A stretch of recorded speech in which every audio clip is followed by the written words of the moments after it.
民眾黨台南市第一選區議員參選人陳時威聯合服務處正式揭牌，民眾黨主席黃國昌、國民黨台南市長參選人謝龍介共台出席相聽。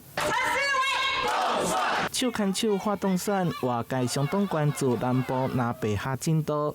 黃國昌講愛護台南鄉親看到新氣象。台灣民眾黨跟中國國民黨在台南這一邊的合作，絕對不是掛在嘴巴上面啊，而是以最具體的行動，讓最優秀的人才可以走進台南市議會。我們也共同支持謝龍介成為下屆台南市的市長。不要忘了，4年前市長的選舉，我在新營，我是贏過黃市長的。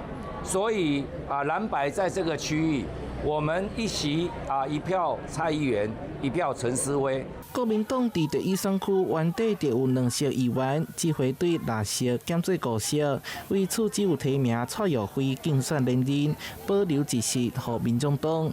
謝龍介致敬包仔甲贈予陳時威的時陣，當場答應一定愛甲陳時威上立議會，替民眾黨在台南市頂金。西北是藍白合的示範區，那我也很珍惜這一次的機會。西北一直在人口銳減，但是人家都走了，偏偏我來了，因為我想要改變這邊，我想要改變西北。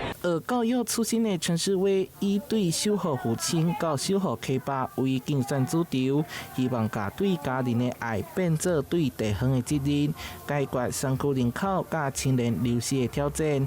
未來服務處也將推動地方建設，協調中央甲地方政策，持續行入基層，聽鄉親的心聲。台南新聞社採訪報道。